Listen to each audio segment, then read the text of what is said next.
Di balik hiruk-pikuk kota Medan hari ini, pernah berdiri sebuah kerajaan besar yang namanya hampir terlupakan waktu. Sebuah negeri pesisir yang dulu disegani, diserang, bahkan diperebutkan oleh bangsa-bangsa besar dari seberang lautan. Namanya Kerajaan Haru. Kerajaan yang menjadi saksi awal lahirnya peradaban Melayu di Sumatera Timur.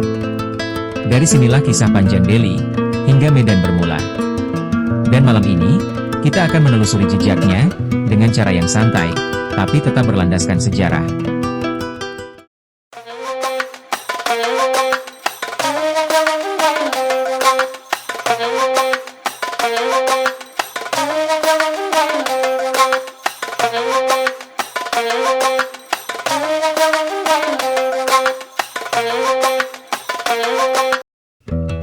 Sebelum kota Medan berdiri, dan sebelum nama Delhi dikenal, di pesisir timur Sumatera pernah berdiri sebuah kerajaan besar.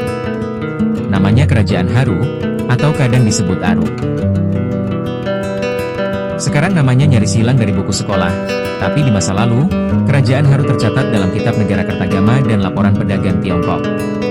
Bahkan, Majapahit dan Kesultanan Aceh pernah berebut wilayah ini.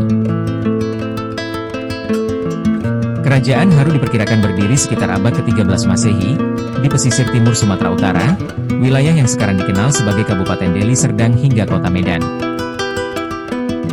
Sumber Tiongkok dari masa dinasti Yuan menyebut nama negeri Alu, tempat para pedagang datang mencari kapur barus dan rempah. Dalam Negara Kertagama tahun 1365, Haru disebut sebagai salah satu daerah yang berada di bawah pengaruh Majapahit. Jadi, sejak awal, Kerajaan Haru sudah dikenal sebagai pelabuhan penting dan pusat perdagangan internasional. Karena letaknya strategis di tepi Selat Malaka, Kerajaan Haru cepat berkembang. Tapi seperti banyak kerajaan kaya di Nusantara, posisinya jadi rebutan. Kerajaan Haru sempat berhubungan dengan Majapahit, lalu dengan Kesultanan Malaka, dan akhirnya dengan Kesultanan Aceh Darussalam. Pada awalnya, Kerajaan Haru bercorak Hindu-Buddha, tapi sekitar abad ke-14 pengaruh Islam mulai masuk lewat pedagang dari Samudra Pasai dan Arab. Namun, pada pertengahan abad ke-16, di masa Sultan Alauddin Al-Kahar dari Aceh, Kerajaan Haru ditaklukkan. Dari situlah nama Haru perlahan hilang dari catatan sejarah.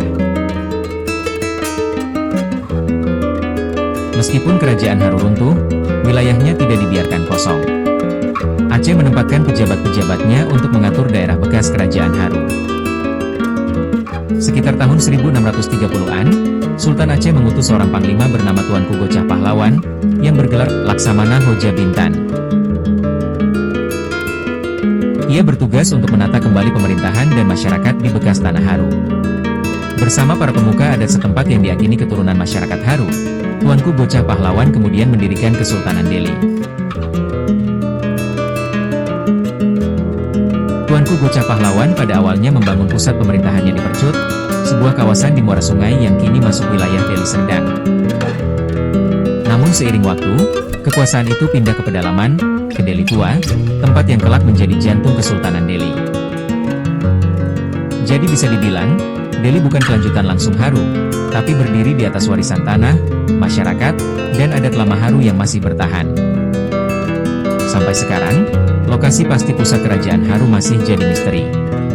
Sebagian ahli menyebut hamparan perak, sebagian lagi Belawan. Bahkan ada yang mengaitkannya dengan benteng Putri Hijau di Deli Tua. Penelitian arkeologi memang menemukan pecahan keramik Tiongkok abad ke-14 di sekitar Deli Serdang, tanda adanya aktivitas perdagangan pada masa itu. Tapi belum ada bukti tunggal yang benar-benar pasti.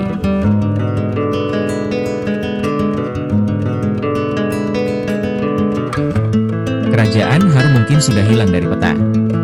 Tapi jejaknya masih hidup dalam nama-nama tempat, adat istiadat, dan bahkan garis keturunan masyarakat di Sumatera Utara.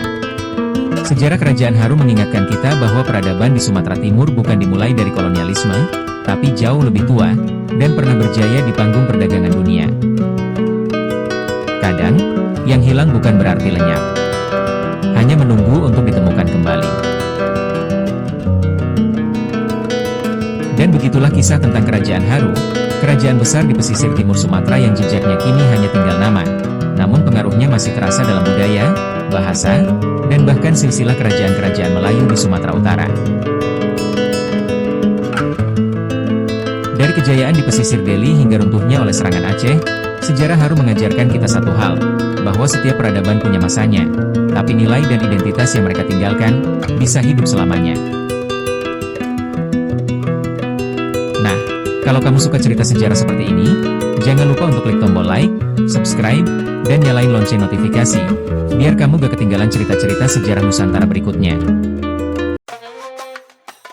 Terima kasih sudah nonton sampai akhir. Sampai jumpa di episode berikutnya, di mana sejarah kembali hidup, lewat cerita.